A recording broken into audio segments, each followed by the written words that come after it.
Good morning. Thanks to the European Renal Association and the Hungarian Society of Nephrology for the invitation. I'm going to talk about role and modulation of PGC1alpha in acute kidney injury. These are topics we're going to discuss. We'll start talking about mitochondria and renal cells. Renal tubular cells consume huge amounts of energy in absorbing the glomerular ultrafiltrate. This energy is provided by numerous mitochondria. When there's AKI, there's evidence of mitochondrial injury and dysfunction, so a key role of mitochondria is suggested in acute kidney injury. What's known about mitochondrial biogenesis?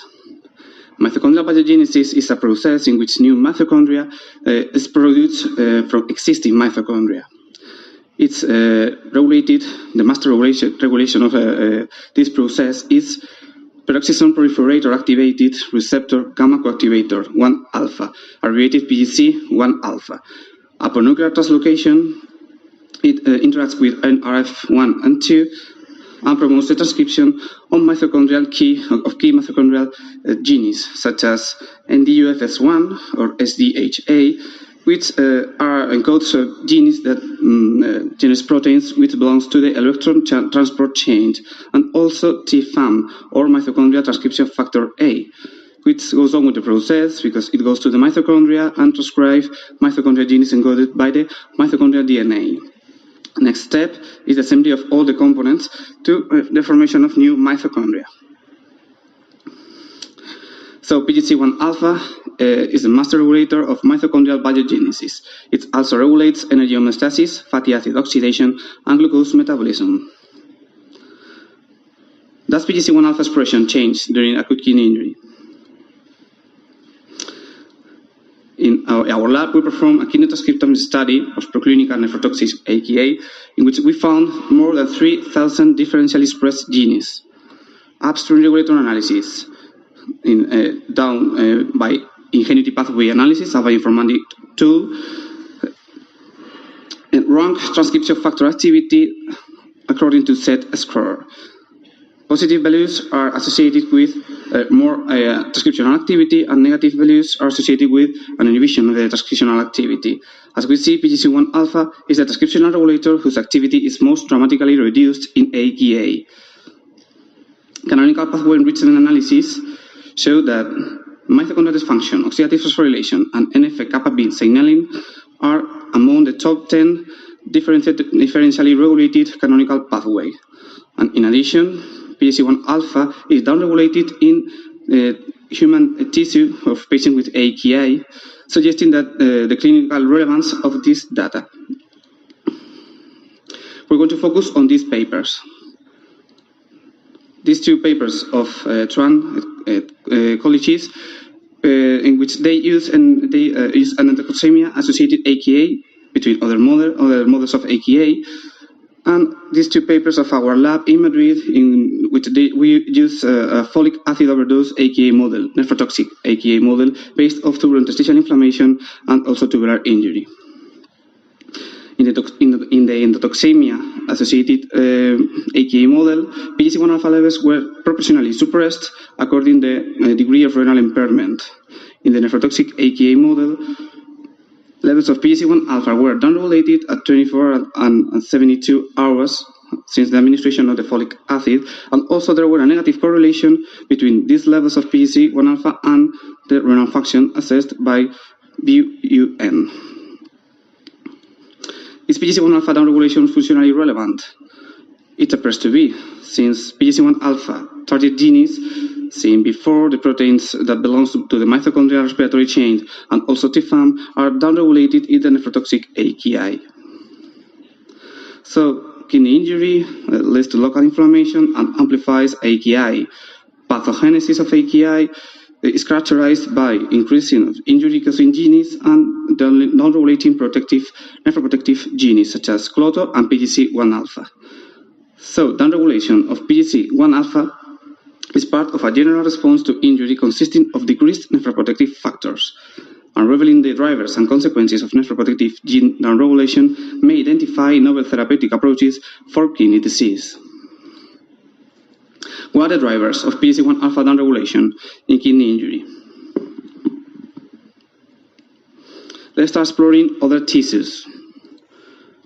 In culture, skeletal muscle cells, levels of PGC1-alpha were downregulated upon stimulation with this inflammatory cytokine TWIG. Also, downregulation of PGC1-alpha in 10 days denervated muscle mice was reverted using TWIG knockout mice. What about unspecialized muscle tissue, the heart? Mice overexpressing TWIG shows levels of PGC1-alpha reduced, and also this was reverted in FN knockout mice, being FN14 the receptor of the cytokine TWIG. So TNF-alpha and TWIG, both members of the TNF superfamily of inflammatory mediators, are or could possibly downregulate the PGC1-alpha downregulation. What about TWIG and the kidneys? Systemic injection of TWIG in healthy mice drives a downregulation of PGC1-alpha, as we see, at RNA and also at protein level. In the AKI model of nephrotoxic AKI, neutralizing anti-TWIG antibodies are able to revert the downregulation of PGC1-alpha levels both at RNA and at protein levels. And also, neutralizing anti-TWIG antibodies prevent the decrease of PGC1-alpha target genes studied before. What about culture proximal tubular cells? TNF-alpha downregulates or reduces levels of PGC1-alpha and also some of the PGC1-alpha downstream genes such as ND-UFS1. This effect is reverted with overexpression of PGC1-alpha. What about TWIG? Culture proximal tubular cells stimulated with the cytokine TWIG show that levels of PGC1-alpha reduced in a dose and a time-dependent manner at RNA level. Same effect was observed at the protein level after 1, 2, or 3 days of stimulation with TWIG.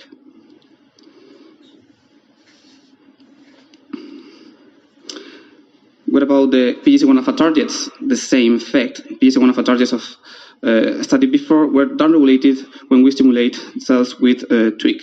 And also the effect was reverted using adenoviruses expressing PGC1-alpha. And finally, TWIG in culture proximal tubular cells reduced levels of mitochondrial membrane potential assessed by flow cytometry, and also overexpression of PGC1-alpha revert this effect. So TWIG directly causes mitochondrial dysfunction in tubular cells through downregulation of PGC1-alpha. So a key function of PGC1-alpha is suggested in kidneys, but what is that function? 2 papers have studied the impact of PGC1-alpha deficiency in healthy kidneys. One of this is Tran et al., and also our study in our lab in Madrid. Both papers observed the same, that the renal function was exactly the same. There were no differences at the baseline time in PGC1-alpha knockout mice and in wild-type mice. However, when we study renal ENGAL levels, PGC1-alpha in mice show increased levels, so PGC1-alpha knockout mice display subclinical injury. Furthermore, PGC1-alpha levels display mild inflammation because they have increased levels of some cytokines, chemokines on its receptors.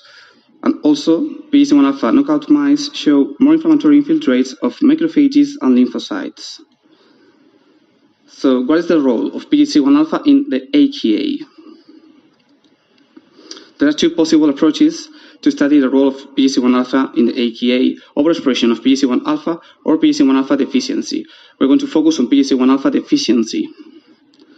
The natoxemic AKI model shows that after LPS and saline, PGC1-alpha and saline recuperation, PGC1-alpha knockout mice show a persistent injury, while wild-type mice were recovered. In the nephrotoxic AKI, there were more severe injury assessed by plasma creatinine levels in a late stage of the AKI, and also upregulated the levels of ENGAL. So, what are the possible mechanisms of this more severe AKI? One possibility is mitochondrial biogenesis. In AKI wild-type mice, we show that TFAM and the UFS1 or SDHA were downregulated at 24 hours and then started to recover at 72 hours. However, in the PGC1-alpha knockout mice, in the black bars, that recovery at 72 hours did not exist, as we see.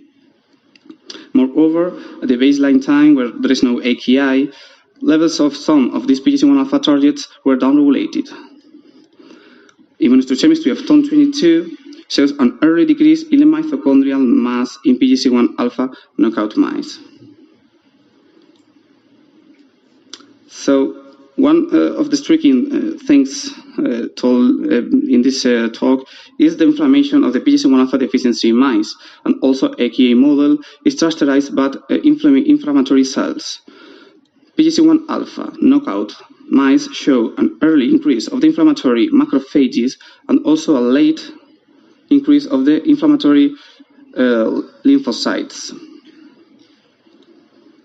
These more inflammation cells are suggested with more inflammatory mediators. Indeed, FM14 levels were upregulated in the PGC1-alpha knockout mice at 24 and 72 hours, both at RNA and at protein level. Also, the same effect was observed in other regulators of the inflammation, and more interestingly, the kinetics of inflammatory mediator expression differed between PGC1-alpha knockout and wild-type mice, since in wild-type mice, peak was reached at 24 hours in an early stage of the AKI, and in the PGC1-alpha knockout, in some of these inflammatory mediators, peak was reached at 72 hours, suggesting an amplification of the inflammation. Indeed, at this time, at 72 hours, levels of NF-kappa B, a key regulator of inflammation, were increased in the PGC1-alpha knockout mice, suggesting the idea of the amplification of the inflammation in these mice. To study if this is a direct effect in the tubular cells, we study a model of PGC1-alpha knockdown in cultured tubular cells. Cultured tubular cells with PGC1-alpha knockdown show a spontaneous pro-inflammatory status based on increased levels of FM14 at RNA and at protein level. This suggests that these cells are more sensitive to stimulation with TWIC. Indeed, other cytokines like interleukin-6 or TNF-alpha were upregulated in these cells, in the PGC1-alpha knockout cells, in comparison with control cells. And also levels were upregulated when we stimulate when the cytokine TWIC. Does PGC1-alpha expression protect from AKI? Tran et al. Studied an inducible tubular epithelial transgenic model of PGC1-alpha overexpression mice. In healthy kidneys, when there is no AKI, they observed that NF and the UFS1 or TFAM PGC1-alpha targets were upregulated, suggesting an increase of mitochondrial biogenesis. When there is AKI, such as 24 hours of stimulation of LPS in an endotoxemia model of ischemia perfusion model, PGC1-alpha expressing mice have a mild AKI, so better renal function. So, to sum up the take-home message, we can conclude that in healthy kidney, PGC1-alpha contributes to the healthy mitochondria. So, mitochondrial biogenesis is correct, there is no renal injury, and renal function is normal. When we have AKI, there is inflammatory cells, there are tubular injury, and tubular sterilization inflammation. This inflammation contributes via TNF-alpha and TWIC to the downregulation of PGC1-alpha levels, and that drives reduce in the mitochondrial biogenesis. There are more renal injury and a decrease in renal function. If we take off PGC1-alpha, in healthy kidneys, when there's no PGC1-alpha, there's an spontaneous inflammation and also more inflammatory cells that supports that inflammation. So there's a mild mitochondrial biogenesis and subclinical renal injury. So renal function is normal. When there's AKI, there are more inflammatory cells, there are more inflammation, much more inflammation, more inflammatory cytokines. So there's much more decrease in mitochondrial pathogenesis, much more renal injury, and also a much more decrease in the renal function. So novel therapeutic approaches for kidney disease should explore how to preserve PGC1 alpha expression and how to prevent the deleterious consequences of PGC1 alpha downregulation. Thanks to my PhD directors, Ana Belén and Alberto, also to Julio, Diego and Susana, my lab mates, and all the partners that have made this possible. Thank you.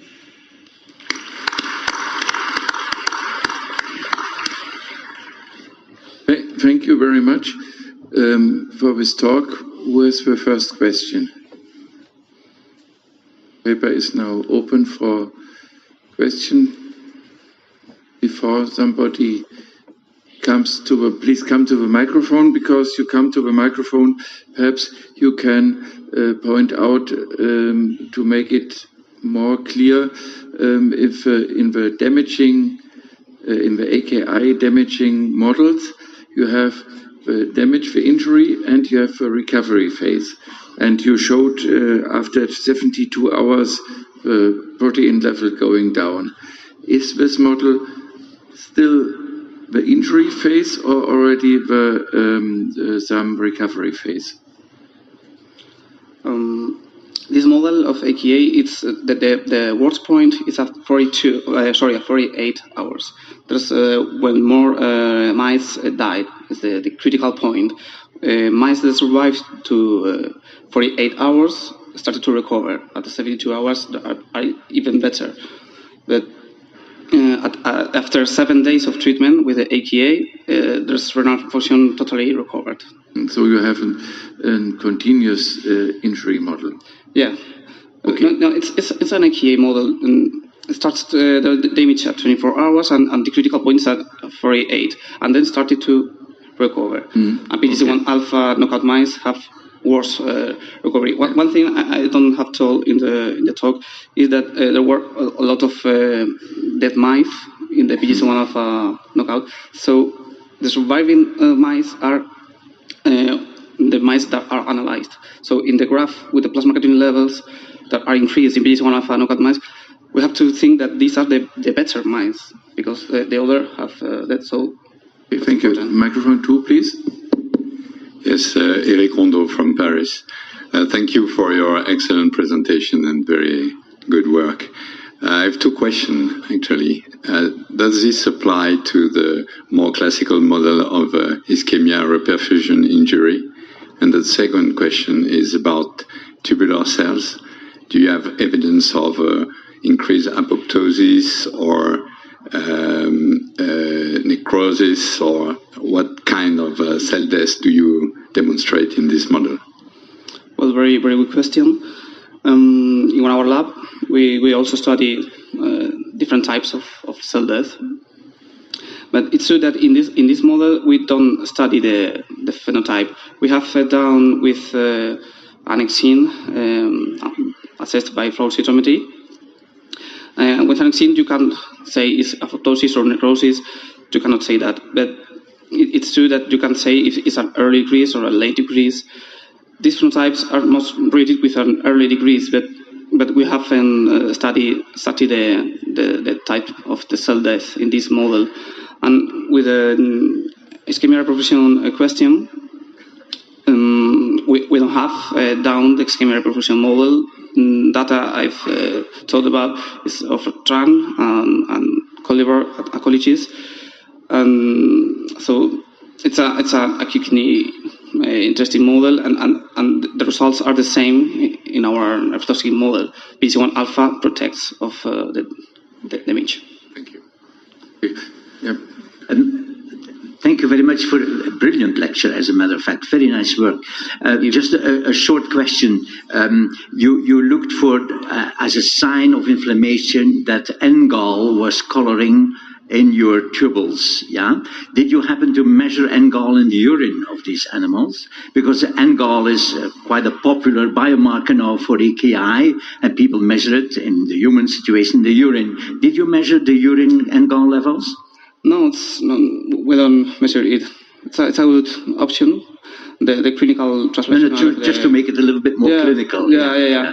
But we haven't done it only in the kidney tissue. One more question, number 2.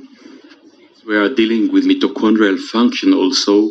Is there any impact on renal oxygenation profile with your interventions? Yeah, we have the hypothesis that the function of suppression of inflammation of PGC1alpha is related with oxidative stress, with mitochondrial injury oxidative stress. We haven't done it yet, but we thought that it's connected with this, with mitochondrial injury. That's the connection, in our opinion, between PGC1alpha and inflammation, and that's the reason by which PGC1alpha knockout mice in the healthy kidneys have more state of inflammation. Okay, thank you very much. So we come now to the second talk. Thank you. So the second lecture is by Professor Claudio Ronco from Vicenza, Italy, on modality and dose.